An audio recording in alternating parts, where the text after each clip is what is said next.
या वीणावरदण्डमण्डितकरा या श्वेतपद्मासना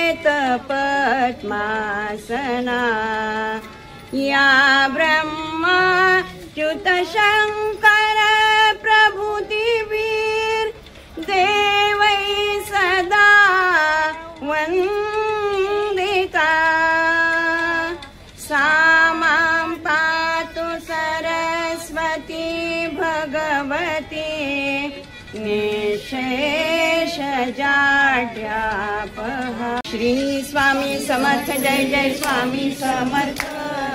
सद्गुरु स्वामी समर्थ जय जय स्वामी समर्थ। महाराज श्री स्वामी समर्थ जय जय स्वामी समर्थ। सद्गुरु स्वामी समर्थ जय जय स्वामी समर्थ। महाराज श्री स्वामी समर्थ जय जय स्वामी समर्थ। सद्गुरु स्वामी समर्थ जय जय स्वामी समर्थ। श्री स्वामी समर्थ जय जय स्वामी समर्थ। श्री स्वामी समर्थ जय जय स्वामी समर्थ। श्री स्वामी समर्थ जय जय स्वामी समर्थ।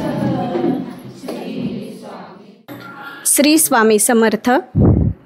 ब्रह्मानंदं परमसुखदं केवलं ज्ञानमूर्तिं द्वन्द्वातीतं गगनसदृशं तत्त्वमस्यादिलक्ष्यम् एकं नित्यं विमलमचलं सर्वधी साक्षिभूतं भावातीतं त्रिगुणरहितं सद्गुरुं तन्नमामि। नुकतीच गुरुपौर्णिमा झाली आहे आणि लगेचच 2 दिवसात प्रत्यक्ष दादा महाराज इथे आपल्या पंढरपूर केंद्रामध्ये आलेले आहेत आणि सद्गुरू दादांचं पाद्यपूजन करण्याचं भाग्य आपल्या पंढरपूर केंद्राला लाभलेलं आहे। हा खरं तर अमृतयोगच म्हणावा लागेल। आणि गुरुपौर्णिमेच्या निमित्ताने सद्गुरू दादा महाराज त्यांच्या समवेत आलेले पुण्याचे स्वामी भक्त आणि इथे बहुसंख्येने उपस्थित असलेले स्वामी सेवेकऱ्यांचे मी माधवी खासनीस पंढरपूर केंद्रातर्फे सर्वांचे स्वागत करते। आता थोड्या वेळापूर्वी स्वामी भक्तांच्या समस्यांचे, अडचणींचे, प्रश्नांचे निराकरण सद्गुरू दादा महाराजांनी केलेलं आहे।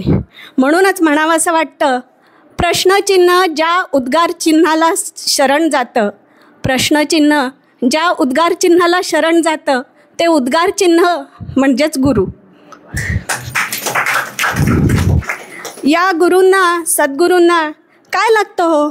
तर साधकांनी आपल्या रोजच्या कार्यबाहुल्यातून थोडासा वेळ काढून एक नामाचा टाका घातला तरी गुरूंना पुरेसा असतो। या नामाचा रोज एक टाका घालत त्याचे एक तलम वस्त्र विणून गुरूंना आपण अर्पण करूया। या छोट्याशा प्रस्तावनेनंतर पुढील कार्यक्रमाला आपण सुरुवात करतोय। यानंतर स्वामींची आरती होईल। आजच्या आरतीचे भाग्यवान सेवेकरी आहेत सौ नंदिनीताई आणि श्री विजयदादा गायकवाड। मी त्यांना विनंती करते की त्यांनी आरतीसाठी यावे। जय देव जय देव जय श्री स्वामी समर्था। जय श्री स्वामी समर्था। आरती ओवाळू चरणी ठेवून या माथा। छेनी खेडे ग्रामी तू अवतरलासी जगदुद्धारासाठी राया तू फिरसी। भक्त वत्सल खरा तू एक होसी म्हणून शरण आलो तुमच्या चरणासी। जय देव जय श्री स्वामी समर्था। जय श्री स्वामी समर्था। आरती ओवाळू चरणी ठेवून या माथा। त्रैगुण परब्रह्म तुमचा अवतार त्याची काय वर्णू लीला पामर। शेषाधिक शिनले नलगे त्या पार तेथे जडमुड कैसा क्षणमुळ कैसा करू मी विस्तार. जय देव जय देव जय श्री स्वामी समर्था, जय श्री स्वामी समर्था. आरती ओवाळू चरणी ठेवून या माथा. देवाधिदेवा तू स्वामी राया, तू स्वामी राया. निर्जन मुनिजन ध्यानी भावे तव पाया. तुसी अर्पण केली आपुली ही काया. शरणागता तारी तू जय स्वामी राया. जय देव जय श्री स्वामी समर्था, जय श्री स्वामी समर्था. आरती ओवाळू चरणी ठेवून या माथा. अगणित लीला करुणी जडमुड उद्धरिले. कीर्ती ऐकून कानी चरणी मी लोळे. चरण प्रसाद मोठा मज हे अनुभवले. तुमच्या सुता न तुमच्या दासा न लगे चरणा वेगळे. जय देव जय श्री स्वामी समर्था, जय श्री स्वामी समर्था. आरती ओवाळू चरणी युगे 28 विटेवरी उभा. मांगे रखुमाई दिसे दिवशोभा. पुंडलिकाचे भेटी परब्रह्माले गा. चरणी वाहे भीमा उद्धरी जगा. जय देव जय पांडुरंगा हो हरि पांडुरंगा. रखुमाई वल्लभा राहीच्या वल्लभ पावे जीवलगा. जय देव तुळशी माळा गळा कर ठेवणी कटी. कासे पीतांबर कस्तूर ललाटी. देव सुरवर निते ती भेटी.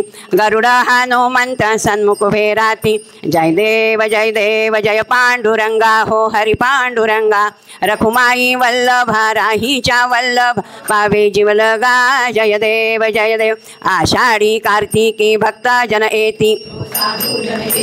चंद्रभागे मध्ये स्नान जय करती. दर्शन हेळा मात्र तया होय मुक्ती.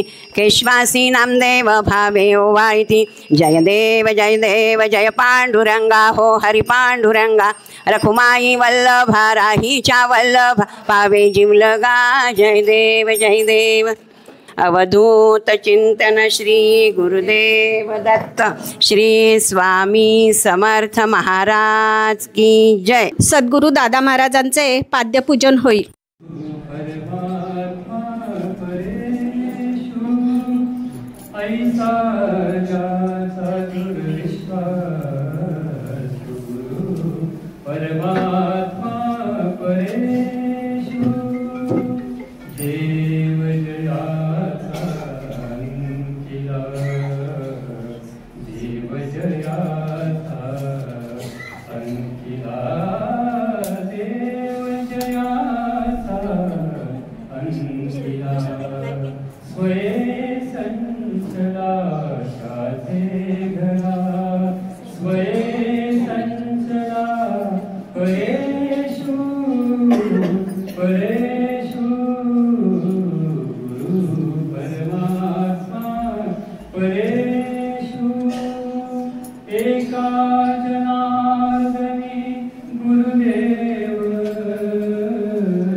फॅन बंद करा.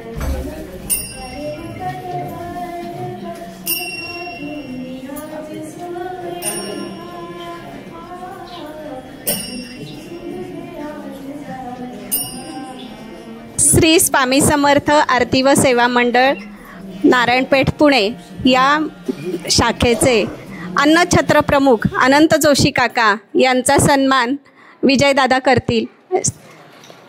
श्री स्वामी समर्थ महाराज की जय. यानंतर PR कुलकर्णी यांचा सन्मान पंढरपूर केंद्रातर्फे करण्यात येणार आहे. श्री स्वामी समर्थ महाराज की जय. यानंतर भोसले काकांचा सन्मान करण्यात येणार आहे. श्री स्वामी समर्थ महाराज की जय. मेंगे काकांचा सन्मान करण्यात येणार आहे. श्री स्वामी समर्थ महाराज की जय. समीर दादा यांचा सन्मान करण्यात येणार आहे. सगळ्यांचे लाडके. आणि आपल्याला सांगायला आनंद होत आहे, ज्यावेळेस देऊळ गाथा चॅनल सुरू झालं तेव्हा श्री स्वामी समर्थ महाराज की जय. जॉईन झाला त्या माध्यमातून 1 लाखापर्यंत आता त्याचं वा वा छान. आरुद्य सन्मानानंतर अनुभव कथन होईल. प्रथम मी सौ रेखा माऊलींना विनंती करते की त्यांनी अनुभव कथन करावं. श्री स्वामी समर्थ. दादांचे सद्गुरू अण्णा महाराजांना आणि दादा महाराजांना वंदन करून आणि स्वामी समर्थांचा कृपा आशीर्वाद घेऊन एक माझा अनुभव सांगणार आहे. आता या 2 वर्षामध्ये दादा आपल्याला सद्गुरू भेटलेत, पण त्यापूर्वी स्वामींची सेवा माझ्या हातनं खूप घडत होती. असा एक अनुभव. आता नुकतीच आषाढी यात्रा झाली. आळंदीची पालखी आपल्याकडे पंढरपूरला येते. 15 दिवस लागतात. माझी इच्छा होती की आळंदी ते पंढरपूर पालखीबरोबर पायी यायचं, पण इतकं जर आपल्याला चालायची सवय नसेल तर शक्यच नाही. म्हणून एक टप्पा करत गेले. आळंदी ते पुणे मी 6 टप्पे केले, 5 टप्पे केले. आळंदी ते सासवड 1 टप्पा केला, मोठा सगळ्यात टप्पा तो. आणि शेवट 7वा टप्पा केला मी आळंदी ते पंढरपूर. व्यवस्थित झाला. पण तरडगावला आल्यानंतर माझ्या पायाची मला चालताच येईना, बिलकुल चालता येईना. पायाची नस काय झाली काही कळलं नाही, पण पायात वाहन न घालता मला चालता तर येतच नव्हतं. चप्पल घालून तर बिलकुल चालता येईना. आणि विशेष म्हणजे कोणाच्याच मी दिंडीत गेले नव्हते, स्वतंत्र एकटीच गेले होते. काहीच कळायला मार्ग नाही. शेवटी माझी एक मैत्रीण नलू बडवे भेटली. तिच्याबरोबर तिच्या मदतीने मी पंढरपूरपर्यंत कसं तरी आले. आल्यानंतर बिलकुल एक पाऊलसुद्धा मला टाकता येईना घरात. डॉक्टरांच्याकडं गेले. आपटे डॉक्टर होते त्यावेळेला. त्यांनी पाय बघितला. एक्सरे करायची काही गरज नाही म्हणजे फक्त त्यांनी माझ्या गुडघ्यापाशी फक्त हात लावून बघितला. ते म्हणले एक नस तुमची पूर्ण बाद झालेली. कुठं गेला होता तुम्ही, काय झालं, हे चालण्याचं लक्षण आहे आती. म्हटलं असं मी आळंदी ते पंढरपूर चालत तरी. कशाला गेलात म्हणले. अहो वाखरीपर्यंत जायचो, तुमची ताकद नाही शक्ती नाही तर कशाला गेलात. म्हटलं माझी मनापासूनची इच्छा होती. ते म्हणले ठीक आहे, 12 दिवस पाय हलवायचा नाही, ह्याच्या पुढं 1 किलोमीटरसुद्धा तुम्हाला चालता येणार नाही. आले घरी लंगडत लंगडत तशीच. 12 दिवस एका जागी बसायचं, बेडवरच फक्त, हालचालच करायची नाही, पाय उभा करायचा नाही. मला भीती वाटलेली. 1 किलोमीटर चालायचं नाही म्हणजे मग आता कसं चालणार मी, कुठं कशी जाणार. गावात जायचं म्हणजे 2 किलोमीटर जावं लागतं. स्वामींचा जप करत राहिले. स्वामींना म्हणलं मला असं डॉक्टरनी सांगितले, पण हे मला मान्य नाही. तुमची सेवा मला करायची, माझी सेवा तुम्हाला मान्य करून घ्यावीच लागेल. मला उभं केलं पाहिजे. रोज सेवा करत राहिले. जे काही मला म्हणायचं रोज प्रार्थना करायची, स्वामींची सेवा केली. आणि डॉक्टरांनी सांगितलं 1 किलोमीटरसुद्धा तुम्ही चालायचं नाही. पण स्वामींनी माझ्याकडून गिरनार चढून घेतलं, वैष्णव देवी चढून घेतली, गिरनार पर्वत चढले. मी चढून पुन्हा खाली उतरून आले. ही सगळी स्वामींची कृपा आहे. फक्त स्वामींची मी सेवा केली, स्वामींचं नामस्मरण केलं, स्वामींची कृपा होती. त्यामुळे मला हे सगळं स्वामींची सेवा घडली, स्वामींची वारी घडली, दत्त परिक्रमा झाली. दत्त परिक्रमा माझी इच्छा आहे करायची, पण अजून तो योग आलेला नाही. स्वामी जेव्हा आणतील तेव्हा जाऊ. श्री स्वामी समर्थ. यानंतर अनुभव कथन करणार आहेत सौ मंदा हरिदास. मी त्यांना विनंती करते की त्यांनी अनुभव सांगावा. हॅलो. हां बोला. माझा असा अनुभव आहे की माझ्या मुलीच्या मुलाला बरेच वर्ष 5-6 वर्ष मूल होत नव्हतं. ती अतिशय मनातनं खिन्न झालेली होती. तिला वाटत होतं कुठल्या देवाला शरण जावं म्हणजे आपल्याला नातू होईल किंवा त्यांना मुलगा मिळेल आणि आनंद होईल. पुष्कळ देवधर्म केले, पण असेच दत्त महाराज एक त्यांना भेटले आणि आपल्या केंद्रावर ती यायला लागली. 1-2दाच आली. इथं माहेरी आली होती त्यावेळेस इथं रेखाताईंच्या घरी आली आणि तिथं तिने मागून घेतलं की स्वामी आता नका अंत पाहू, आता तुम्ही त्यांना एक बाळ द्या म्हणजे सगळं सुखी होतील. त्याप्रमाणे त्याच्यानंतर 7-8 महिने गेल्यानंतर त्या मुलीला दिवस राहिले. तिची इतकी वाईट परिस्थिती होती की दिवस राहतीलच असं सांगता येत नव्हतं. त्याप्रमाणे तिने सेवा करून ते बरेच गजानन महाराजाची सेवा केली, स्वामींची सेवा केली आणि शंकर महाराजांची सेवा केली. बऱ्याच सेवा करून तिने ते साध्य तिचं जे मनोगत किंवा मनापासून जे होतं ते साध्य केलं. आणि शेवटची सेवा म्हणजे आपल्या स्वामीच्या तिथं तिने सांगितलं की आता मात्र तुम्ही माझा अंत बघू नका. आणि त्याप्रमाणे तिला नातू झाला. तो 6 महिन्याचा आता आहे. आनंद आहे, सुखी आहे, छान आहे. आणि तिचं म्हणणं आहे की देवांची एकदा पूजा माझ्या हातनं करायची आहे. त्याप्रमाणे ती येईल आणि पूजा करेल. पण हा मोठा आपण एखादी वस्तू घरात नसेल तर आपल्याजवळ पैसे आल्यानंतर आपण बाजारात जाऊन आणू शकतो. पण ही गोष्ट इतकी अशी विचित्र आहे की ही तुम्ही कुठनं आणू शकता. एकतर प्रारब्ध पाहिजे, तुमच्या नशिबात पाहिजे आणि देवाचा कृपाशीर्वाद पाहिजे. त्याशिवाय ही वस्तू म्हणजे ही गोष्ट लाभत नाही. त्याप्रमाणे तिला अतिशय चांगला अनुभव आला आहे. श्री स्वामी समर्थ दादा महाराज.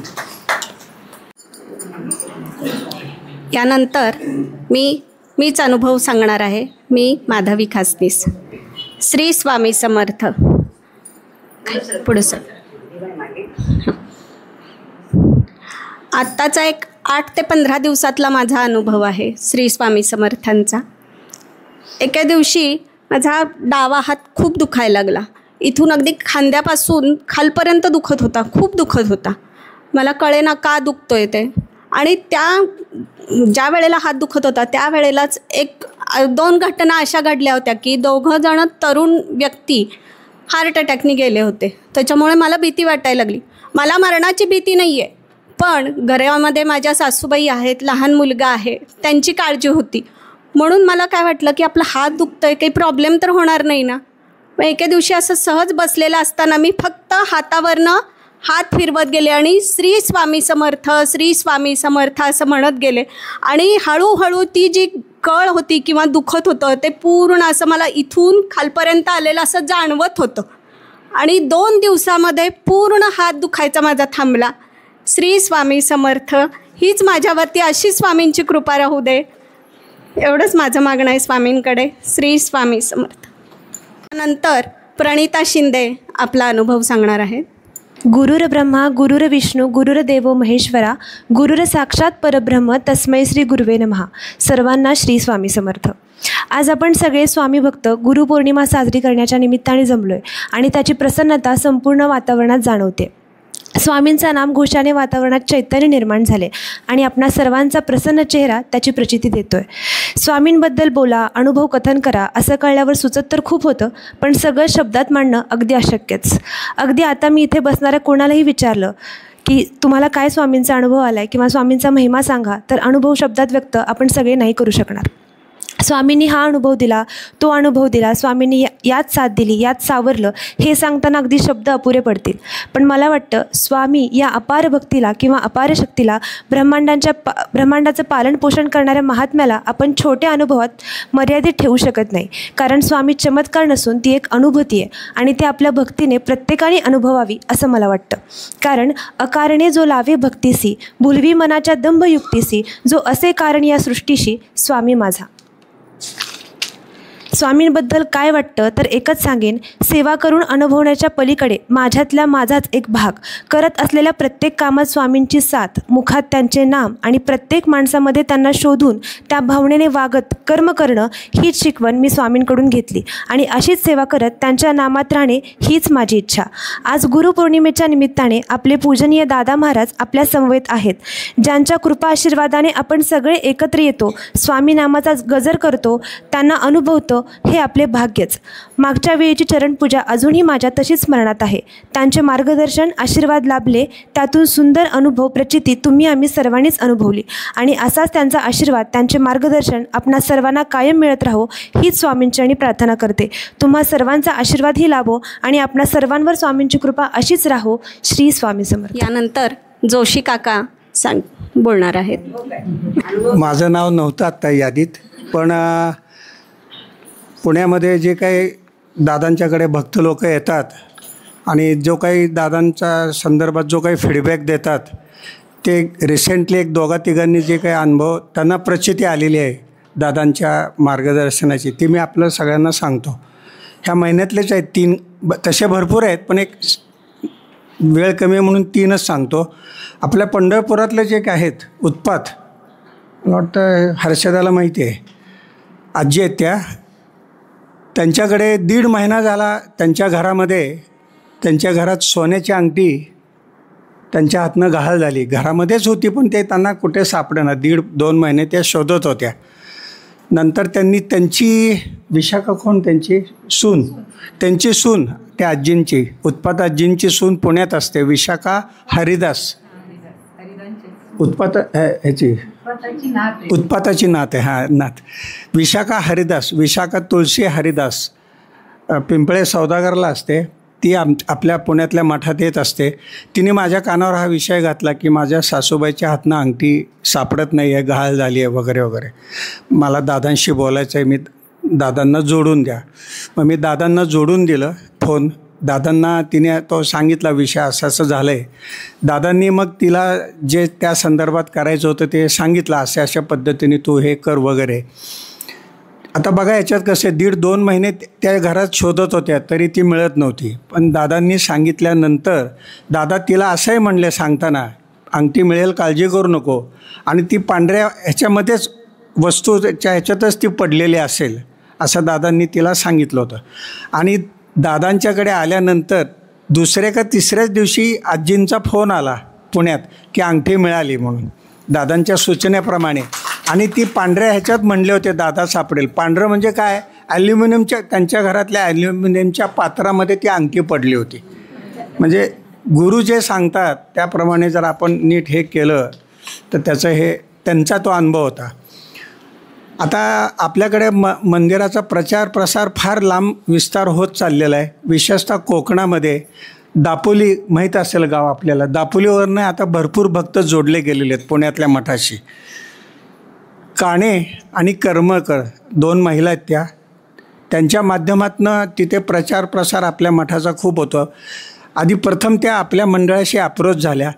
त्यांचे खूप प्रॉब्लेम होते, विशेष करून त्यांचे प्रॉपर्टीचे प्रॉब्लेम होते.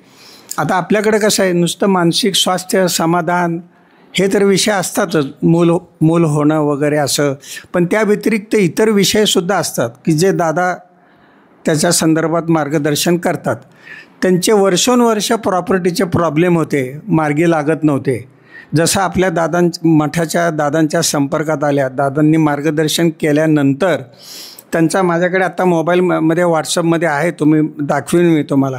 ह्या एवढ्यातच त्यांचा मला मॅसेज आला, दादांच्या कानावर घाला की माझे प्रॉपर्टीचे सगळे कोर्ट कचऱ्याचे जे काही प्रॉब्लेम होते दादांनी सांगितल्यानुसार सगळे मार्गी लागले. आणि विशेष करून त्या 3दा ह्या महिन्यात दापोलीवरनं खास स्वतंत्र गाडी करून मठामध्ये आल्या होत्या, दादांना भेटायला आल्या होत्या. परवाच्या 2 दिवसापूर्वीचा एक अनुभव असा आहे, एक मला वाटतं महिला आल्या होत्या, त्यांच्या मुलीला खूप त्रास होत होता, दिवस गेले होते, 5वा महिना होता मला वाटतं त्यांच्या सुनेला का मुलीला, आता मला एक्झॅक्ट आठवत नाही. आणि तो त्यांनी मला मंदिरात दादांच्या पुढे अनुभव सांगितला की असं त्यांना त्यांच्या मुलीला का सुनेला काहीतरी त्रास होत होता. डॉक्टरी उपचार चालूच होते आता ते महिलांचा तो काही जो विषय असतो त्या संदर्भात तो होता. डॉक्टरी उपचार चालू होते, पण डॉक्टर हतबल झाले की काय करावं वगैरे त्यांनाही सुचेना. फार क्रिटिकल कंडिशन होती. दादाच्या संपर्कात आले.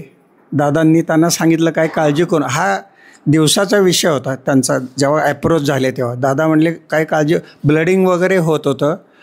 दादा म्हणले काय काळजी करू नका, टेन्शन घेऊ नका, निश्चित त्याच्यात सुधारणा होईल, स्वास्थ्य लाभेल. निम्मा दिवस गेला. रात्रीच्या वेळेस ज्या मुलीला तो जो काही त्रास होत होता तो रात्रीतनं पूर्ण थांबला. दुसऱ्या दिवशी सकाळी त्यांनी फीडबॅक दिला की जी कणत होती दिवसभर, अस्वस्थ होती माऊली, त्या बिचारीचा जो काही दादांनी तिला सांगितलं अमुक अमुक पद्धतीने नामस्मरण कर, जे काय असेल ते त्या पद्धतीने केल्यानंतर त्या मुलीलासुद्धा, म्हणजे डॉक्टरला आपण कमी लेखत नाही, डॉक्टरी सायन्स हे आहेच, मेडिकल ते चालूच आहे, त्याच्याबरोबर जरा अध्यात्माचा सुद्धा जर जोड मिळाली आणि दादांनी सांगितलेलं केलं विश्वासाने श्रद्धेने तर त्याचं फळ निश्चित मिळतं असं मला म्हणायचं. हे एवढ्यातले 3 रिसेंटली अनुभव आहे. आपण नेहमी म्हणतो आता गुरुपौर्णिमा 2 दिवसापूर्वीच झाली, त्या निमित्तानेच आज पंढरपूर केंद्रामध्ये आपण जमलेलो आहोत दादांचं गुरुपूजन करायला. गुरुकडे का जायचं असतं, 1-2 शब्द त्याच्यावर बोलतो. म्हणजे मला आता पट्टीच्या लोकांच्यासारखं न बघता मला बोलता येत नाही, म्हणून मी पॉईंट लिहून आणलेत. दादांकडे काय येतो आपण की आपल्या ज्या काय अडचणी आहेत, डे टू डे रुटीनमधल्या अडचणी आहेत म्हणूयात आपण, प्रपंचातील सुखदुःखे असतील त्याच्याबद्दल म्हणूयात, समाधान हे जे काय आपल्याला प्राप्ती त्याचं व्हावं असं वाटत असेल आपण ते करतोच, वागतोच. पण आपल्याकडनं जर काही चुकलं तरच मग आपण ते गुरुला येतो आणि गुरु पण आपल्याला त्याच्यामध्ये योग्य ती दिशा दाखवतात. फक्त गुरुकडं आपण जाण्यापूर्वी आपल्यातला अहमपणा, अहंकार बाजूला ठेवून गेलं तर त्याचं आउटपुट मिळतं. हे महत्त्वाचं आहे त्याच्यामुळे. देवाजवळ नामदेव महाराज देवाजवळ गेले होते.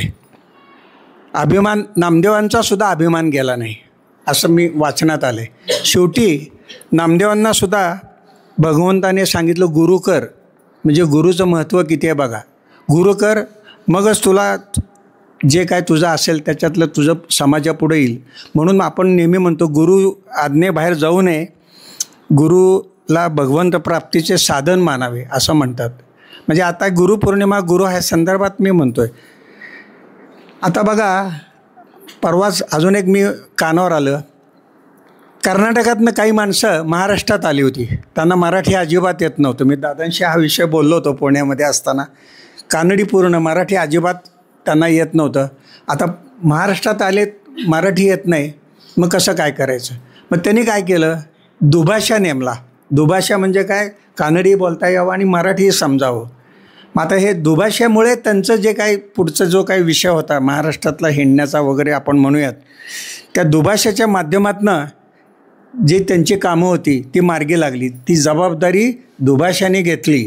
तसं गुरु हे दुभाषी आहेत असं म्हणलं तरी हे नाही. दुभाषी कुठल्या अर्थाने, जसं आपला दुभाषी म्हणजे गुरूंची संगत आपण जर केली, तो जे सांगेल गुरु आपल्याला ते ऐकलं म्हणजे आपलं नेहमीच चांगलं होईल असं म्हणतात. थोडक्यात काय, गुरुला अनन्य शरण जावे, गुरूंचे मन आणि आपले मन एकच कसं होईल याच्या बाबतीत प्रयत्न झाला पाहिजे. सगळ्यात शेवटी प्रपंचामध्ये आपल्याला जर काही खरी जर विश्रांती हवं असेल तर दादा आमचे नेहमी पुण्यात सांगतात, ह्या अध्यात्माच्या क्षेत्रामध्ये नामस्मरण आणि अन्नदान हे सतत करत राहा, त्याच्यामध्येच सगळ्यांचं हे आहे. म्हणून जे काय आत्ता जे मी सांगितलं की दादांच्या माध्यमातून पुण्यामध्ये जे काय कार्य चाललेलं आहे आपल्याला त्याचा फीडबॅक आहे भरपूर मिळतो. संपूर्ण महाराष्ट्र नाही भारतामधनं मिळतो. आत्ता लांबून लांबून जिल्ह्यातनं लोक जोडली जात आहेत. जे काय आपलं दर गुरुवारचं प्रबोधन पंढरपूर असो पुणे असो, देऊळगाथा चॅनलच्या माध्यमातून जे काही प्रसारित केलं जातं ते लोक ऐकतात, पाहतात. त्या माध्यमातून मग आपल्याला प्रश्न विचारला जातात. मधल्या काळात आम्ही लाईव्ह शो पण केले, 10 एपिसोड झाले आमचे, पण मध्ये नंतर समीरला काही त्याच्या ऑफिसच्या इतर विषयामुळे ते राहिले. आता पुन्हा आम्ही ते नवीन परत सुरू करूच. भरपूर लोक जोडली जात आहेत. आपल्या मंदिराचा प्रचार प्रसार होतो आहे. आपल्या पंढरपूर केंद्राचं कार्य उत्तम चाललेलं आहे. आता मला अजून वेळ मिळाला आहे म्हणून थोडं 2 शब्द बोलतो. पंढरपूर केंद्राचं काम चांगलं चाललेलं आहे. आपल्या आत्ता ज्या केंद्रप्रमुख आहेत नंदिनीताई, त्यांच्या ह्यालासुद्धा पाहिलं जातं, प्रबोधन ऐकलं जातं. खूप चांगलं इथले सेवेकरांचाही त्यांना प्रतिसाद आहे. तर असंच सगळ्यांनी जास्तीत जास्त स्वामी मार्गात येऊन नामस्मरण, अन्नदान ह्याच्यातही सहभाग घ्यावा. जे गुरु सांगतील त्याप्रमाणे विश्वास ठेवून, संयम ठेवून, श्रद्धेने जर केलं तर निश्चित सर्वांचं कल्याण होईल. श्री स्वामी समर्थ. आत्ता एक दादांच्या मोबाईलला एक मेसेज आला आहे. अक्षय मते नाव आहे त्याचं. त्यांनी असं जे त्यांनी लिहिलं आहे ते मी वाचून दाखवतो. तुम्हाला कळवण्यास अत्यंत आनंद होतो की गुरुपौर्णिमेच्या दिवशी गुरुवारीच गुरुपौर्णिमा आली होती, माझे प्रमोशन झाले. त्यांनी कळवलं आहे. गुरुवारी ही गोड बातमी समजल्यामुळे अजून आनंद वाटला. तुम्ही सांगितल्याप्रमाणे आमची इथे स्वामी सेवा चालू आहे. तुमच्या मार्गदर्शनामुळे आणि श्री स्वामींच्या कृपेने इथे ते रशियामधनं आलं आहे, अमेरिका USA तुमच्या मार्गदर्शनामुळे आणि स्वामींच्या कृपेने इथे USA आमचं सगळं काही व्यवस्थित सुरू आहे. तुम्हाला आमचा दोघांचाही नमस्कार. मी मगाशी म्हटल्याप्रमाणे भारताबाहेरसुद्धा आपल्या मंदिराची ख्याती देऊळगाथा चॅनलच्या माध्यमातून प्रसारित होते. श्री स्वामी समर्थ. धन्यवाद जोशी काका. सद्गुरूंना आर्ततेने साथ घातल्यास सद्गुरू आपल्या भक्ताला कधीच निराश करत नाहीत. सद्गुरू कायम भक्तांच्या कल्याणासाठी धावून येतात. यानंतर सौ रेखा माऊली आपले मनोगत व्यक्त करतील. श्री स्वामी समर्थ. नुकतीच 2 दिवसापूर्वी गुरुपौर्णिमा झाली. आज आपला गुरुपूजनाच्या कार्यक्रमाचा आजचा दिवस खूप चांगला योग आहे. 2 दिवसानंतर आपण गुरुचं पूजन करतो आहे. चांगली संधी मिळाली आपल्याला. आता गुरु कसा असावा हे सांगण्याची पात्रता आपली नाही आहे, पण गुरु असला पाहिजे. गुरु आपल्या जीवनामध्ये खूप काही बदल घडवून आणतो. गुरु असलाच पाहिजे. प्रत्येकाने गुरु केलाच पाहिजे. गुरु म्हणजे आपल्या भोवतालचं एक संरक्षण कवच असतं. गुरुचं जर संरक्षण कवच तुमच्या भोवती असेल तर तुम्हाला कुठल्याही प्रकारची वाईट शक्ती तुमच्यापर्यंत येणार नाही. कुठली तुम्हाला दुर्बुद्धी होणार नाही. कुठलंही संकट तुमच्यापर्यंत येणार नाही. तर उदाहरण एक देते. रस्त्याने कुत्री चाललेली असतात, बेवारशी असतात, नुसती पळत असतात रस्त्याने. मग मोठी माणसं काय, मुलं काय, सगळे त्याच्या वाटेला जातात. तिचं शेपूट तरी ओढ, त्याला खडे तरी मार, विनाकारण गंमत म्हणून. तोच दुसरा एखादा बंगल्यातला कुत्रा जर असेल, त्याच्या गळ्यामध्ये पट्टा असतो. त्या कुत्र्याच्या वाटेला कोणीही जात नाही, कारण त्याला त्या पट्ट्याचं संरक्षण असतं. त्यामुळे त्या कुत्र्याच्या कोणी वाटत जात नाही, कोणी त्याला बघतसुद्धा नाही. त्या मुलं तर नाहीच नाही, शेपटी ओढत नाहीत, काही करत नाहीत. जसं त्या कुत्र्याला त्या पट्ट्याचं संरक्षण असतं, तसं आपल्याला गुरुचं संरक्षण असतं. तुम्ही जर गुरु केला तर तुमच्या भोवती या गुरुचं संरक्षण कवच असतं.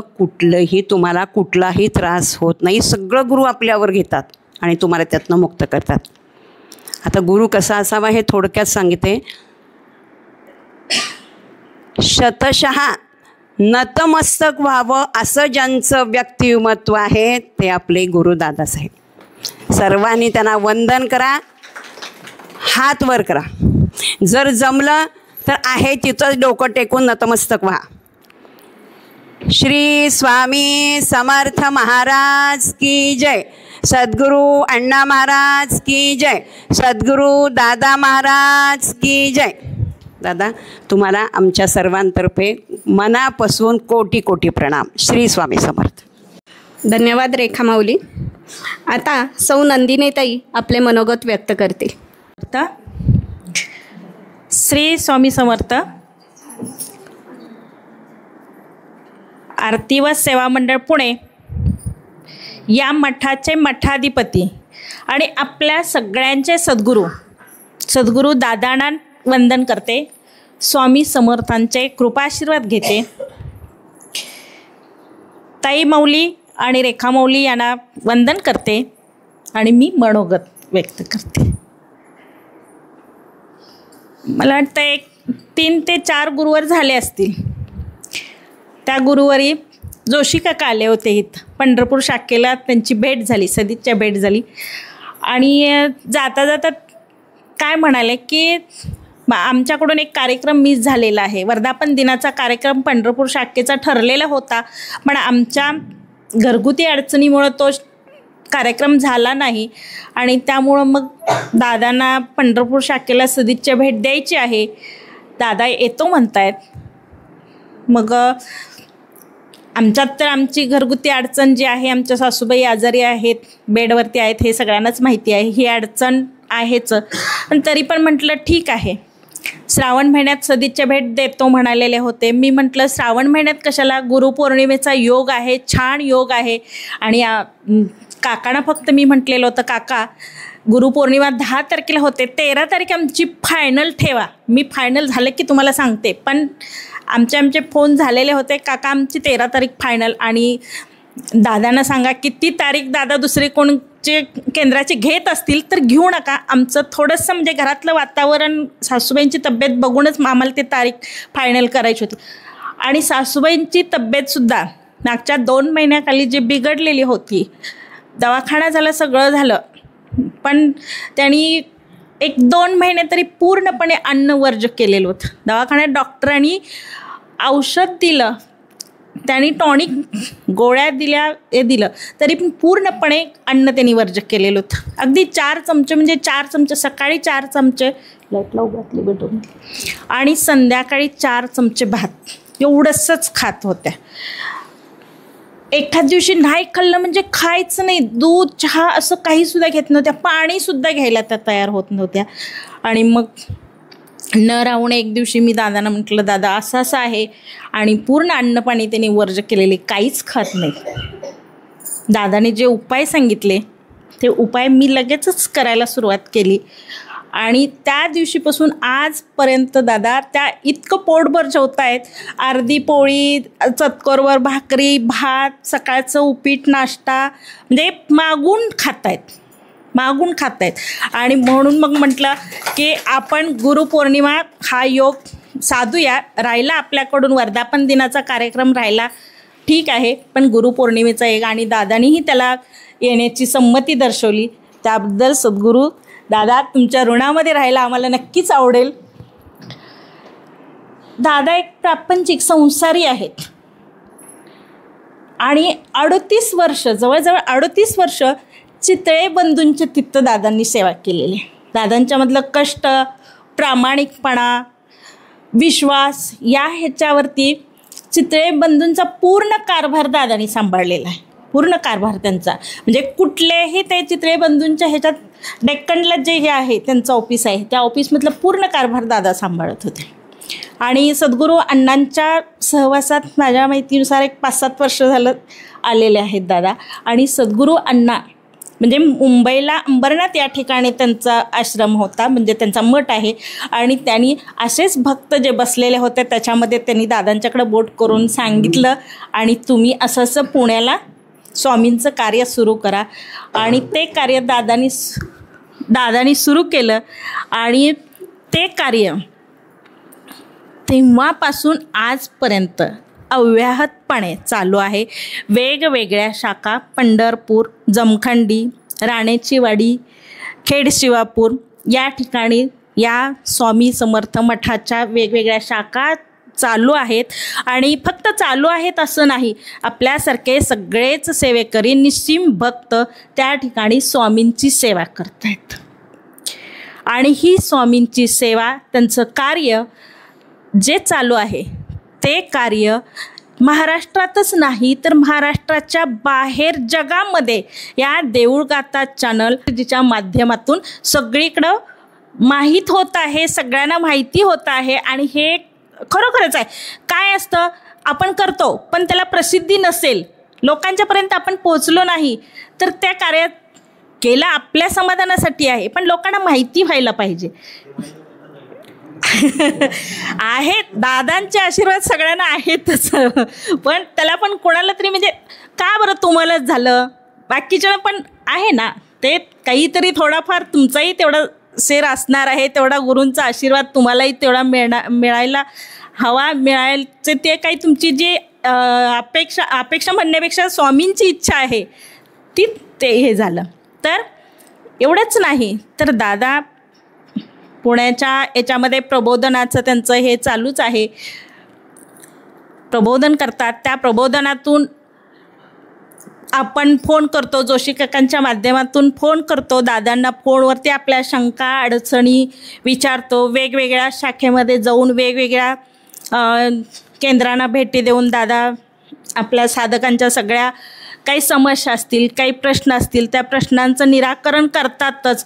आणि त्याबरोबर मध्येच आता जोशी काकांनी सांगितलं की मध्येच दादांनी काय केलेलं होतं तर प्रश्नोत्तर स्वरूपात ऑनलाईन प्रश्नोत्तर, आणि या प्रश्नोत्तराच्या स्वरूपात सुद्धा दादा आपल्या अडचणी, आता आपण ज्या अनुभूती आल्या किंवा अनुभव आले आपल्याला माहिती आहेत, सांगितलेले आहेत, आपल्यापर्यंत आलेले आहेत, किती साध्या साध्या अडचणी असतात, साध्या साध्या अडचणी असतात, पण आपण तिथंसुद्धा अडचण छोटी असो वा मोठी असो, जेव्हा आपण सद्गुरूच्या पायी शरण जाऊ, सद्गुरूच्या पायी जेव्हा नतमस्तक होऊ, त्यावेळेला सहजपणे आपल्या गुरूचा हात आपल्या मस्तकावरून फिरत असतो. आपल्याला तो जाणवला किंवा जाणवला नाही तरी सद्गुरूचे आशीर्वाद आपल्या पाठीशी नेहमीच असतात.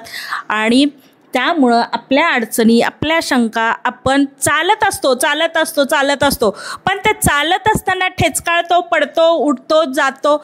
जेव्हा पडून उठतो तेव्हा आपण उठत नसतो, आपले सद्गुरू आपल्या हाताला धरून उठ, चल चल पुढं आहे, चल असं म्हणून सद्गुरू नेत असतात.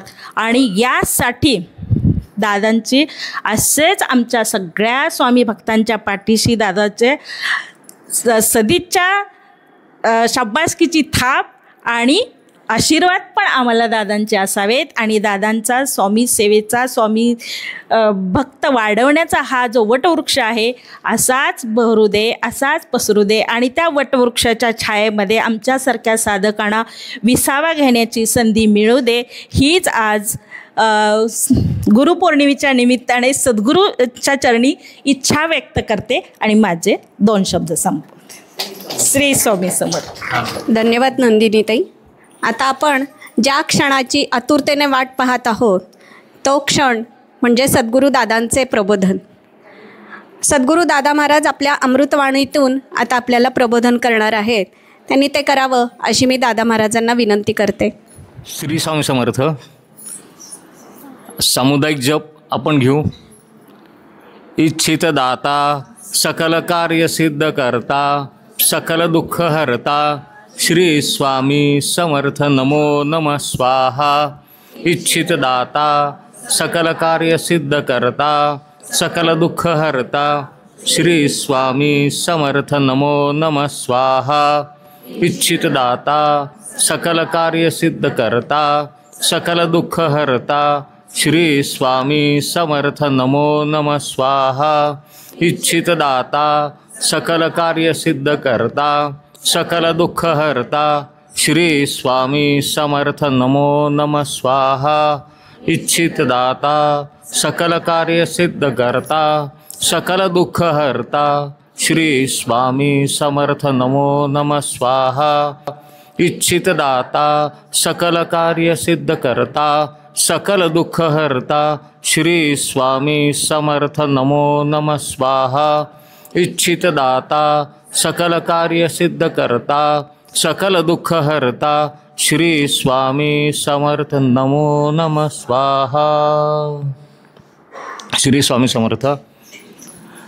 नुकताच आळंदी ते पंढरपूर पालखी सोहळा संपन्न झाला आणि वाखरीला मोठं रिंगण, असं मोठं रिंगण, ज्या दोन्ही पालख्या तिथे एकत्र येतात त्यावेळेला.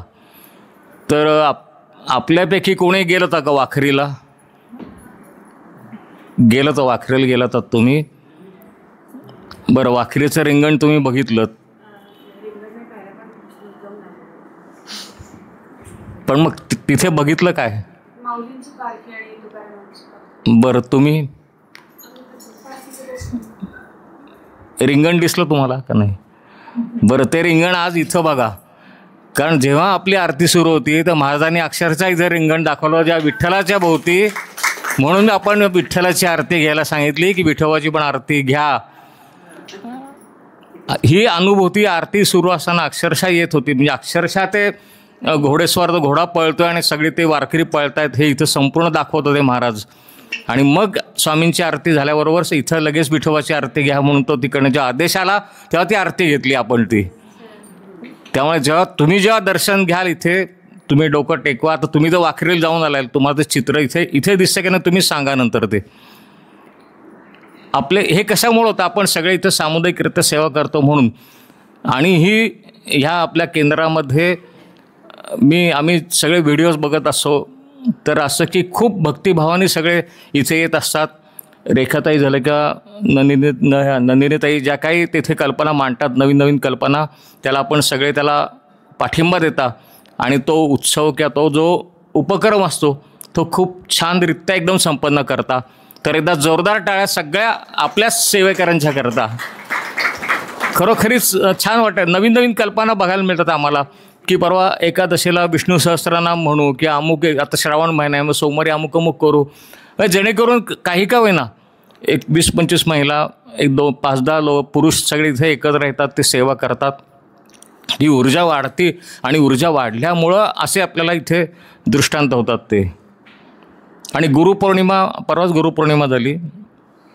गुरूंच्या विषयी सांगायचं म्हणजे गुरु कसा असतो की तो आपण त्याला ह्या जन्मात बघत असतो पण गुरुला आपला मागचा जन्मसुद्धा दिसत असतो. आम्ही एकदा अण्णांच्याकडे बसलो होतो. मला वाटतं बहुतेक भोसले पण होते. आम्ही दोघंजणं त्या बऱ्याच वेळा जायचो तिथे. तर बोलता बोलता अण्णांनी त्यांच्या स्वतःविषयी असं काही सांगितलं होतं की मागील जन्मात ते कोण होते आणि मागील जन्मात त्यांची समाधी कुठं होती आणि हे तुम्ही अमुक अमुक त्या गावामध्ये कुठेतरी राजस्थानच्या जवळ कुठेतरी गाव आहे तिथे जाऊन तुम्ही बघा म्हणून त्यांनी काही सेवेकरांना मुद्दामून पाठवलं होतं. आणि खरोखरीच जाऊन ते बघून आले. त्या नावाने ती समाधी तिथे होती.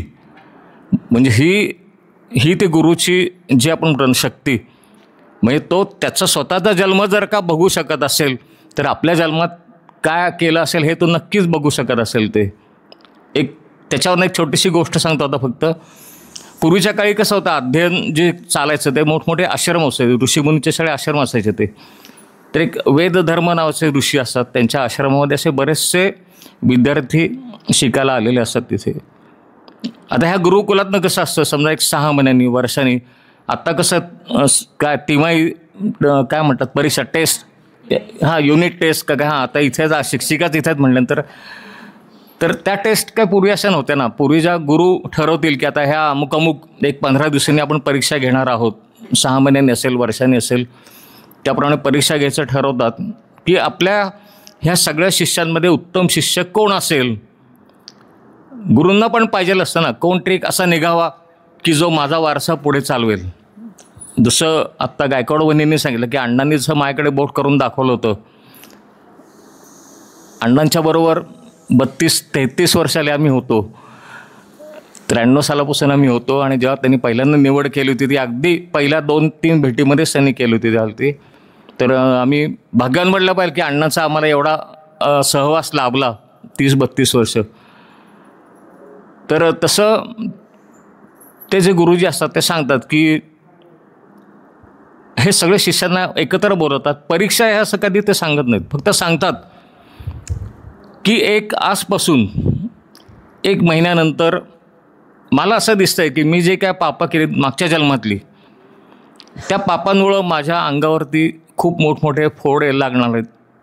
काही दिवसांनी त्या फोडातनं पाणी येऊ लागेल, पू यायला लागेल, रक्त येईल, माझ्या शरीराला दुर्गंधी सुटेल, माझं शरीर हळूहळू सडायला लागेल.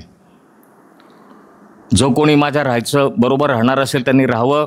ज्या कोणाला आश्रम सोडून जायचा असेल त्यांनी जरूर आश्रम सोडून जावं म्हणतात. आता एवढे मोठमोठे शिष्य सगळे अगदी हिरिरीने गुरूंच्या करता गुरुदक्षिणा काही द्यायची तयारी असणार ते. पण हे असं ऐकल्यानंतर हळूहळू काढता पाय घ्यायला लागतात. आज 2 शिष्य सोडून जातात, उद्या 4 शिष्य जातात. असं करत करत राहतो फक्त एकच. ते म्हणतात तू का नाही गेला. ते म्हणतात की मला तुमची सेवा करायची संधी मिळते, जरी तुम्हाला काय आजार झाला असेल मी तुमच्या मदतीला थांबतो, काही येऊ देत, मी तुमच्याबरोबर आहेच. आणि खरोखरीच महिन्यानंतर त्या गुरूंच्या म्हणजे त्या वेद धर्म जे ऋषी असतात त्यांच्या अंगावरती फोड यायला लागतात, फोडातनं हळूहळू पाणी यायला लागतं, पो यायला लागतो, शरीराला दुर्गंधी सुटायला लागती, जवळ जायचं म्हटलं तरी किळस वाटेल असं त्यांचं शरीर होईल. आता ते त्याला एक तर त्याचं नाव असं दीपक, त्याला म्हटलं दीपका जरा इकडे ये, मला तर एकच काम कर, काशीला घेऊन चल, माझा जो काय शेवट असेल तो तिथे त्या काशीला होऊन देत. आता हात लावायची जिथं आपल्याला किळस वाटते तो अक्षरशः त्यांना घेतो, उचलून घेतो. पूर्वीच्या काळी विमानं किंवा असं काही नव्हतं, रेल्वेज किंवा गाडी असं काही, जसा प्रवास असेल बैलगाडीतनं छकड्यातनं जसं करत करत करत करत काशीला गंगेच्या काठावर जाऊन तो एक छोटंसं असं एक झोपडीवाजा असं काय बांधतो, ते पर्णकुटी म्हणा का झोपडी, त्याच्यामध्ये त्यांना ठेवतो. तो रोज गंगेवरनं स्वच्छ पाणी आणायचं घागरीतनं, त्यांना ते सगळं त्यांचं शरीर पुसून काढायचं, ते पाण्याने स्नान घालायचं. एक तर त्या आजारामुळं ते गुरुजी झालेलं असं चिडचिडे, आता हा एवढी सेवा करतोय तरी परत त्याला शिवाय घालायचे काही ना काहीतरी. ते आपल्यासारखा आता बाईंना माहिती असेल, एखादा बाई ओरडल्या तर एखादा मुला किती चिडतो ते बाईंना माहिती, की आपल्या घरातलाच मुलगा बघा, आपण ओरडले की तो आपल्याशीच जरा फुरंगटून बसतो. लहान लहान 4-4 वर्षाची 5-5 वर्षाची मुलं ती सुद्धा चिडून लगेच अशी बाजूला कोपऱ्यात जाऊन बसतात कुठेतरी. गुरु आपल्याला ओरडतायत, एखादा म्हणला असं जाऊ दे मरू दे, म्हणला याला इथंच पडून देत, जाऊ आपलं आपण निघून जाऊ, पण तो दीपक तसा नाही, तो किती ओरडत देत, तो आपला ढिम्म, त्याच्या सेवेमध्ये तो मग्न. ही त्याची सेवा सुरू असताना आता प्रत्यक्ष अशी वेळ येते की भगवंताला तिथे प्रगट होणं भाग पडतं. प्रत्यक्ष महादेव तिथे येतात, त्याला सांगतात मी तुझ्या सेवेवरती दीपका मी खूप प्रसन्न झालेलो आहे, हवा तो वर तू माग. आता दीपक सांगतो माझ्या गुरुजींना बरं करा. बाई कसं झाले, समजा बरं झाले असतं तर काय बिघडलं असतं का? नाही. ते वेद धर्म ते ऋषी सांगतात त्या महादेवाला, महादेवा तू ह्याचं का ऐकू नको, मला माझ्या नशिबावर सोड, मला जसं माझं नशीब असेल मी बरा होईन का नाही होईन तसं माझ्या नशिबावर मला सोड म्हणतात ते. म्हणजे परत तो मार्ग खुंटला, जिथं देवाच्या कृपेने तो ऋषी बरा झाले असे तोही मार्ग खुंटला. पण दीपक नाराज न होता परत सेवेमध्ये झोपून, आणि मग तो ऋषी परत त्याला जोरडतात, तुला कोणी सांगितलं त्या महादेवाला काय सांगायला, मला बरं कर, अमुक कर तमुक कर. चुकलं म्हणतो, परत त्याची आपली सेवा सुरू होती.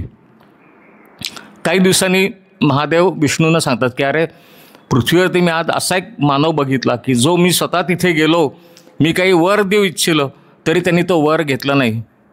विष्णू म्हणतात असं कोण आहे म्हणतात, ते सांगतात अमुक अमुक गंगा तेरी कोण कोण असायचं त्या आश्रमामध्ये जाऊन. विष्णू म्हणतात चला दोघंही आपण जाऊ, परत घेऊन येतो. परत महादेव विष्णूंना घेऊन येतात. विष्णू परत बघतात त्याची सेवा वगैरे बघून ते म्हणतात मी तुझ्यावर खूप प्रसन्न झाले, तू हवा तो वर मागून घे म्हणतात.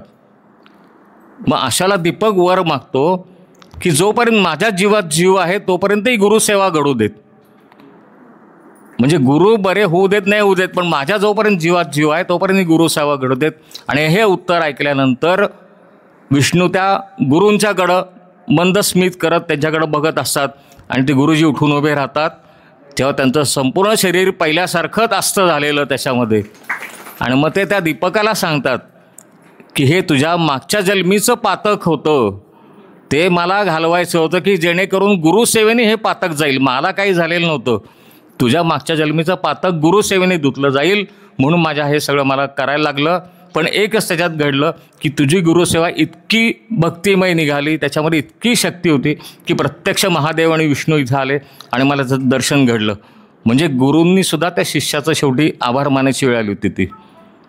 अशी गुरु शिष्य परंपरा आपल्या भारतामध्ये रामदास स्वामी आहेत, शिवाजी महाराज आहेत, अध्यात्मामध्ये तर बरेच आहेत. आत्ता सांगितलं विसोबा खेचर किंवा नामदेव, त्यांचं कुठल्या ना कुठल्या तरी स्तरावरती गुरु हा असतोच. जसं बँकेमध्ये आपण गेल्यानंतर आपल्या लॉकरला किल्ली असते, आपल्याकडे किल्ली असते, तो बँकेचा जो कोण व्यवस्थापक असेल त्याच्याकडे किल्ली असते. ती आपली आपण किल्ली लावून लॉकर उघडता का नाही उघडत, त्याच्या एकट्याच्या नाही लॉकर उघडता का नाही उघडत. जेव्हा दोन्ही किल्ले लागतात म्हणजे आपण आपले कष्ट, आपली निष्ठा, आपला विश्वास हा जेव्हा आपण गुरुचरणी जेव्हा ठेवतो, त्या गुरु आपल्याला जो ते किल्ली लावतो त्याने आपलं नशिबाची दारं उघडतात आणि मग आपली कामं व्हायला ती सुरुवात होती. कुठल्याही एका किल्लीने गुरूंनासुद्धा नुसता गुरु असून उपयोग नाही, तसे शिष्य पण लागतात. आणि असे आपल्या ह्या पंढरपूर सेवा केंद्रात तर सगळे शिष्य असे आहेत की जे भक्तिभावाने सगळी स्वामी सेवा करतात त्याच्यामध्ये. त्याच्यामुळं पंढरपूर ही नगरीच मुळात अध्यात्माचं माहेर आहे हे. त्याच्यामुळं अशी वेगळी शिकवणूक काही त्याला लागेल असं मला वाटत नाही. गुरूंच्या विषयी म्हणजे मला माझे जे गुरु होते किंवा अण्णांच्याकडं आम्ही जे जायचो ना, की एकदम असं घरच्यासारखं वातावरण होतं. ते जे सेवा सांगायचे त्या सेवा असं काय काय वाटायचं की थोडासा कंटाळा येतोय, करावी की न करावी सेवा असं म्हणून आम्ही जेव्हा विचारायला जायचो, एक समजा पुस्तक आहे, 6 महिने आपल्याला एवढा अभ्यास करायचा, 6 महिने पुढचा अभ्यास करायचा आहे. 6 महिने संपत आल्यानंतर मला असं वाटायचं की पुढचं नाही सांगितलं तर बरं होईल. अण्णांच्याकडे जायचो की 6 महिने झाले अण्णा, असं वाटेल की आज बहुतेक अण्णा म्हणतील बरं ठीक आहे बस एवढं. तसं नाही व्हायचं, ते पुढचं सांगायचं नाही, आता पुढं आता हे पण करायचं आहे म्हणून.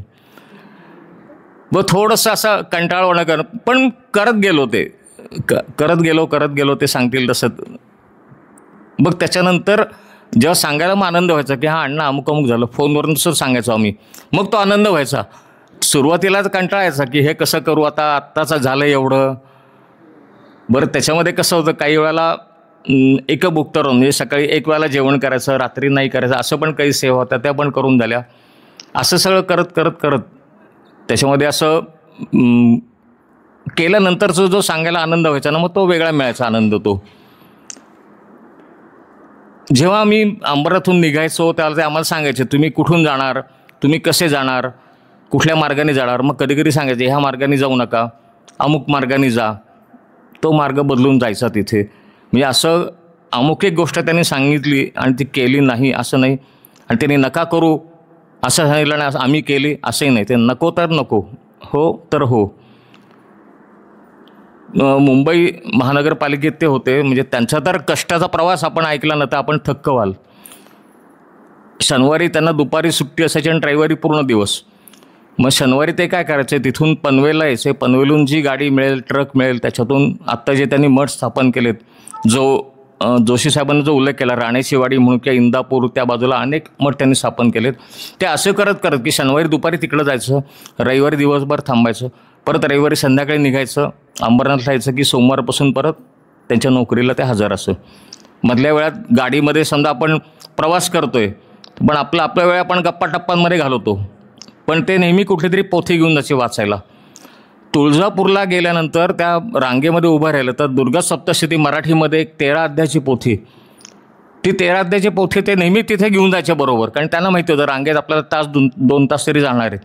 मग नुसतं उभं नाही राहायचे, ते पोथीचं वाचन करायचे. ते समजा दर्शन त्याच्या आत झालं तर उरलेला वेळ तिथं बसून ती पोथी पण संपूर्ण ते वाचन करून मगच बाहेर यायचे. ते इतक्या सोप्या पद्धतीने, साध्या पद्धतीने त्यांनी सेवा त्यांनी सांगितल्या तशा मग आम्ही पण केल्या. मी भोसले आणि PR वगैरे आम्ही वाईला त्यांनी सांगितलं त्या पद्धतीने आम्ही गेलो, तिथे तसं पारायण केलं. कोल्हापूरला गेलो, जी 3.5 शक्तिपीठं जी असतात ती असं करत म्हणजे ही 30-32 वर्षाची थोडक्यात तपश्चर्याच आहे ती. ते केल्यानंतर आज मला तुम्ही ह्या पदावरती जे बघता त्याच्या मागचं ही जवळ 30 ते 32 वर्षाची ही साधना आहे, तपश्चर्या आहे. आणि गुरूंच्या प्रती 100% जो विश्वास ठेवलेला आहे तो विश्वास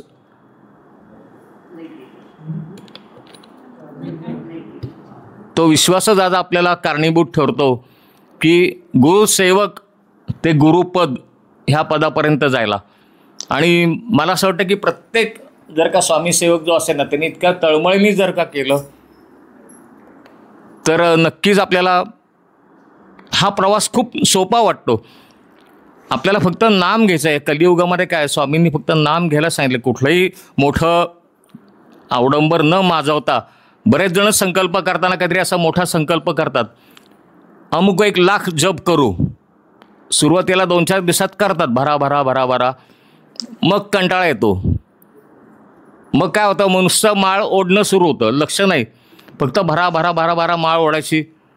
की अमुक एक प्रदक्षिणा मारू, दिवसाला 100 प्रदक्षिणा मारू, कुठल्या तरी देवळात जाऊन काय असेल गणपतीला, मारुतीला, हनुमाला काहीतरी ते संकल्प करतात. श्रावण महिना आला की हमकाचे असे संकल्प होतात. अधिक महिना आला की संकल्प होतात. 2-4 दिवसात प्रदक्षिणा चांगल्या मारल्या जातात. 8व्या-9व्या दिवशी पळापळी सुरू होते.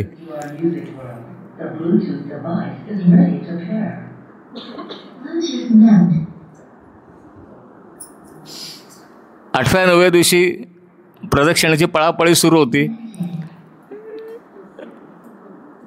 आणि मग ते कधी 100 प्रदक्षिणा पूर्ण होत आहेत असं होतं. एक 15 दिवसानंतर 20 दिवसानंतर असं वाटतं की बहुतेक आता थांबू, झाल्या एवढं चिकार झाल्या. तो संकल्प मध्येच सोडून दिला जातो. तो मग परत ओरडायचा, अरे आपण काहीच नाही केलं, आपल्याला काहीच फळ मिळालं नाही, अर्धवट झालेलं, पुढच्या अधिक महिन्यात नक्की करू. आता कधी पुढचा अधिक महिना येईल, कधी काय माहिती, 2-4 वर्षांनी येईल तो. तर आपल्याला जे झेपेल ते करायचं. अगदी सोपं साधना, श्री स्वामी समर्थ एवढं नाम. तुम्हाला खाली बसता येत नाही, खुर्चीवर बसा, फक्त पायाखाली काहीतरी चटई किंवा काहीतरी घ्या.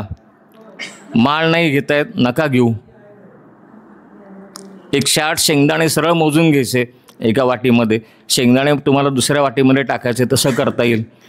काहीच करता आलं नाही तर वैद्य लोक नाडी जी बघतात इथं आपल्या डाव्या हाताच्या नाडीवरती 3 बोटं, जसं वैद्य लोक बघतात त्याप्रमाणे 3 बोटं ठेवायची, बरोबर तशी, हां. आणि तो जप करायचा. आणि असा जप केला तर तो खूप लवकर फायदेशीर होतो. आपल्या शरीरामध्ये तो जप भिनतो आणि आपल्या शरीराला एकाग्र करायला तो असा पद्धतीचा जप खूप मदत करतो. माळेवर करण्यापेक्षा असारखा नाडीवर केला तर तो खूप फायदेशीर ठरतो. कुठलंही कर्मकांड नको, कुठलेही मोठे संकल्प नको. जेवढं झेपेल 10 मिनटं 15 मिनटं, त्याच्यानंतर तुम्हाला वाटलं उठावंसं, उठा. अजून तुमची समजा तयारी असेल, बसू आपण, अजून आपलं मन चांगलं एकाग्र होतं आहे, चांगली आपल्याला समाधी अवस्था म्हणण्यापेक्षा त्याच्यामध्ये ध्यान अवस्था अशी की आपल्याला ही लाभते, आपण ते लागू शकतं ध्यान, असं वाटलं तर अजून बसा. आणि बरेच वेळा असं होतं जेव्हा आपण असे जप करतो त्याला झोप यायला लागते किंवा जांभायला लागतात, तर हे चांगलं लक्षण आहे, आपण बरोबर त्या मार्गावर चाललेलो आहोत, हे एक लक्षात घ्या. जेव्हा ढेकर येतात ते चुकीचं लक्षण आहे. ज्या कोणाला ढेकर येत असेल ते लक्षण चुकीचं आहे. ढेकर म्हणजे तृप्तीशी आहे, तृप्तीशी खूण, तृप्त झालो म्हणजे ढेकर आला. आपण भक्तीमध्ये कधीही असं तृप्त व्हायचं नाही, कायम अतृप्त राहिलं पाहिजे. कायम मला काहीतरी अजून पाहिजे, मला काहीतरी शिकायला पाहिजे, माझ्याकडनं अजून साधना झाली पाहिजे, माझ्याकडनं अजून सेवा झाली पाहिजे, असं सारखा ध्यास लागला पाहिजे. अण्णांचं एक वाक्य होतं, सबसे बडा गुरु, गुरु से बडा उसका ध्यास. महाराज तर मोठे आहेच आहेत, त्यांचा ध्यास लागला पाहिजे. त्यांचा ध्यास लागला म्हणजे मग आपल्याकडनं ती सेवा होती की माझ्याकडनं कमीत कमी आज 1 माळ तरी सेवा करून घ्यावी. आणि हे मी करतो असं म्हणण्यापेक्षा त्यांना विनंती करायची. ज्या वेळेला 2 महिने आपल्याकडनं सेवा झाली, 3ऱ्या महिन्यामध्ये काहीच नाही झालं तरी असं कोणी मनात काही आणू नका. 2 महिने सेवा झाली याचा अर्थ त्यांच्या मनामध्ये होतं म्हणून करून घेतली. 3ऱ्या महिन्यामध्ये त्यांच्या मनात नाही आहे. मग त्यांच्या मनात का नाही आहे की समजा तुम्ही कुठेतरी नवीन एखादा नोकरीच्या ठिकाणी तुम्ही कुठेतरी गेलात, तुम्हाला एक जबाबदारीचं काम दिलं असेल, तुमची तिथली वेळ वाढली असेल, किंवा आत्ता ह्या म्हणलं की यांच्याकडं कोणतरी आजारी होतं, मग अशा वेळेला जर का सेवा घडली नाही तर ती स्वामींची इच्छा आहे की तुम्ही तिकडं लक्ष द्या. माझ्याकडं तुम्ही लक्ष नाही दिलं तर चालेल, तुम्ही तिकडं लक्ष द्या, तुम्ही तिकडचं कर्तव्य तुम्ही पार पाडा. मग परत 4थ्या महिन्यामध्ये तुमची सेवा परत सुरू होती. ती मध्ये महिना 2-2 महिने खंड पडतो. जेव्हा आत्ता ह्याने सांगितलं आम्ही चितळे बंधूंच्याकडे होतो, आम्हाला दसरा दिवाळी घरी जेवायला सुद्धा वेळ मिळायचा नाही, मग त्याच्यामुळे कधी 1 माळसुद्धा कधी व्हायचं नाही. ते नुसतं बाहेरनं दर्शन, देऊळ आता तुम्ही पुण्यातनं बघितलं की नाही मला माहिती नाही, पण रेखाताने देऊळ बघितलेलं आहे. नुसतं बाहेरनं दर्शन घेऊन निघायचं, सकाळी रात्री उशिरा घरी यायचं. अशा वेळेला जेवढा वेळ मिळेल, समजा रात्री आलोच समजा कधी लवकर, तर मिळालं तर 1 माळ तरी कमीत कमी जप तेवढा करायचा. बाकी मग स्वामींच्यावरती की नाही, तुमच्या मनात जेव्हा असेल त्याला तुम्ही परत करून घ्याल. संपली दिवाळी, परत नेहमीच्या वेळेला संधी मिळायची, परत संध्याकाळच्या वेळेला काय हातपाय धुवून सुरू सेवा. ती पण सेवा करता येत नाही ही जरी मनात आलं तरी ते सेवा असते, कारण त्याला आपल्याला आठवण झालेली असते स्वामींची. आज मला स्वामींची सेवा करता येत नाही म्हटल्यानंतर स्वामींची आठवण झालेली असते ती. त्यामुळे मला सेवा कर, बरेच जण सांगतात मला, आम्ही पूर्वी काय केलं आणि आता आम्हाला काहीच करता येत नाही. पण काहीच करता येत नाही हे जेव्हा तुमच्या मनात 10 वेळेला येतं, त्याला तुम्ही आपोआप स्वामींचं नाव 10 वेळेला घेतलेलंच असतं, ते स्मरण झालेलंच असतं. जिथं स्मरण होतं कशाचं, तर नामाचं. नाम कोणाचं, तर त्या दैवताचं. म्हणजे आपोआप नामस्मरण झालंच ते. त्यामुळे ती आठवण झाली तरी आपल्याकडनं नामस्मरण झालं असं समजायचं. त्याच्यामध्ये कुठल्याही आपलं कर्तव्य, महाराजांनी तर पहिलेच सांगितलं, कर्तव्य पहिलं. तुम्ही नोकरी धंदे सोडून, तुम्ही घरची जबाबदारी सोडून तुम्ही इथं येऊन बसा असं महाराज कधीच म्हणले नाही. 2 तास माझा जप करा, मग कामाला जा, मग स्वयंपाकाला लाग, असं कधीच नाही. कामं करता करता सुद्धा जप महिला वर्गांना तर फार सोपं आहे. तुम्ही पोळ्या करताय किंवा भाकऱ्या करताय तरी समजा यजमानाच्यावर रागवले असेल तर तुम्ही जोरजोरात भाकऱ्या थापता की नाही, धडा धडा धडा आपलं थापतायत. काहीतरी घरात कुठेतरी खटका उडाला आहे, त्याचा राग सगळ्या भाकऱ्यांच्यावर काढायचा. तो जो ठेका असेल त्याच्यावर पण श्री स्वामी समर्थ तुम्हाला करता येईल. तो राग तुम्ही तिकडं राग विसरून जा, त्या ठेक्यात श्री स्वामी समर्थ करत त्या भाकऱ्यावर थापा, त्या भाकऱ्यांनाही गोडवा येईल. प्रयत्न करून बघा. स्वयंपाक करताना श्री स्वामी समर्थ म्हणत, तुम्हाला एखादं गाणं आवडलं असेल ना, त्या गाण्याच्या चालीवर श्री स्वामी समर्थ म्हणत ते शब्द बसवा कसंही करून. जप म्हणजे आता एकाच पद्धतीत जप झाला असं पाहिजे काय नाही, कुठल्याही गाण्याच्या चालीवर जप झालं तर चालतो, जेणेकरून फक्त नाम आलं पाहिजे ते. आता आपण जे बरेचसे कॅसेट किंवा हे येतात ना, व्हिडिओज काय, त्याच्यामध्ये श्री स्वामी समर्थ, जय जय स्वामी समर्थ वेगळ्या पद्धतीने वेगळ्या गायकांनी म्हणलेलं आहे. पण तो आपोआप तो आपला जप होतच येतो, ऐकत बसले तरी जप होतच येतो. त्याच्यामुळे असं काही मनामध्ये आणू नका. स्वामींची सेवा खूप सोपी सेवा आहे. त्याच्यामध्ये कुठेही भीती, आणि भीतीने मुळात सेवा करायचीच नाही, प्रेमाने सेवा करायची. भीतीने सेवा करायला गेलं की आपल्याकडनं सेवा होत नाही, ते दडपण वाटतं आपल्याला. आज सेवा केली नाही तर महाराज ओरडतील का?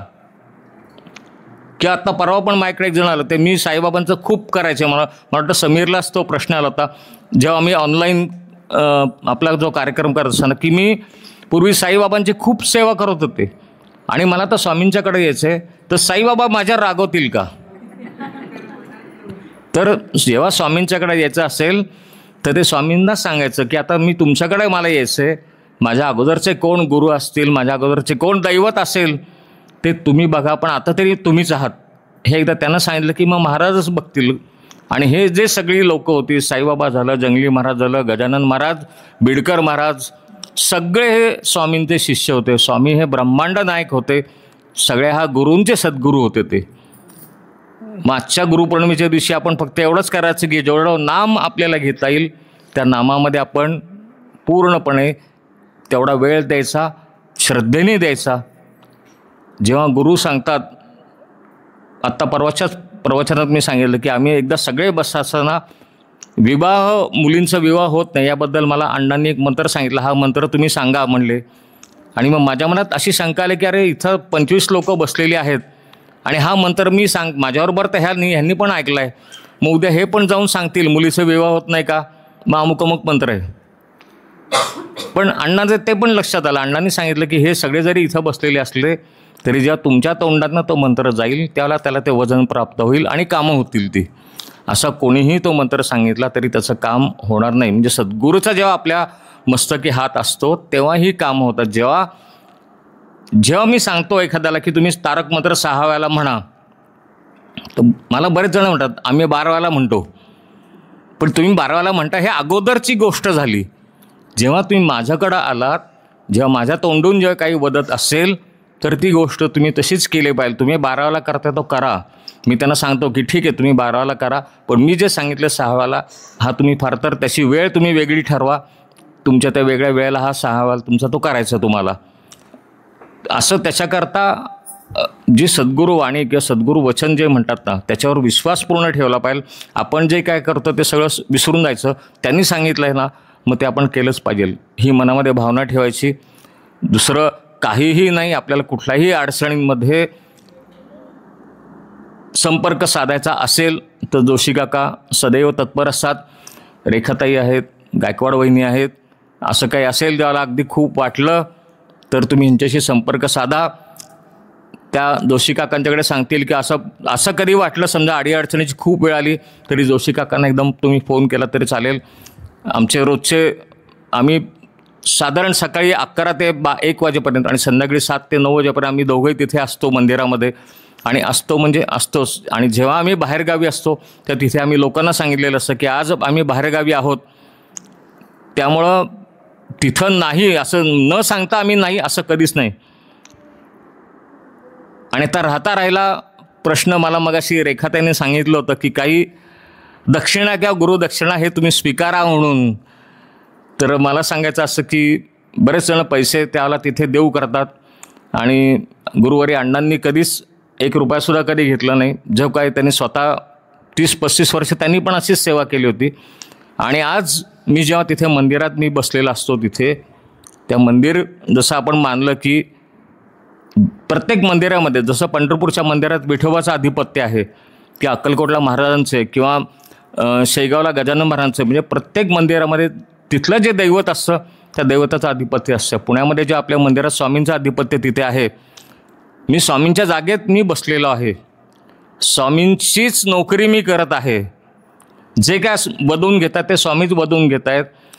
जो कोणी प्रश्न घेऊन येतो त्यालाही स्वामींनीच आणलेलं आहे. त्याचं शंका समाधान माझ्याकडनं स्वामीच करतायत. असं जर का मानल्यानंतर मी तिथं पैसे घ्यायचा मला काही अधिकार नाही आहे. हे सगळं त्याच्यात स्वामींचंच आहे. त्यामुळे मी कधी कोणाकडनं 1 रुपया कधी मागितला नाही. कोणी दिला तरी जोशी काका त्यांना सांगतात की इथे पैसा काही कुठलाही व्यवहार चालत नाही, तुम्ही तुमचे पैसे परत घेऊन जा म्हणून. ती तर इतकं निरपेक्ष आपण पण राहायला पाहिजे. म्हणलं तर सोपी गोष्ट आहे, म्हणलं तर थोडीशी मोहाची आहे, पण तो मोह महाराजांनी आत्तापर्यंत मला लांब ठेवला. आणि असंच मला जमिनीवर स्वामींनी ठेवावं नेहमीच. आणि तुमच्यासारख्या अशा सगळ्या सद्भक्तांची साथ मिळावी, शुभेच्छा मिळाव्यात असं मी सांगून आजच्या हा गुरुपौर्णिमेचे दिवशी, हा गुरुपौर्णिमा समजू आपण आपल्या ह्या केंद्राची, मी ते थांबतो. श्री स्वामी समर्थ. जय जय श्री स्वामी समर्थ. जय जय श्री स्वामी समर्थ. जय जय श्री स्वामी समर्थ. जय जय श्री स्वामी समर्थ. जय जय श्री स्वामी समर्थ. श्री स्वामी समर्थ महाराज की जय.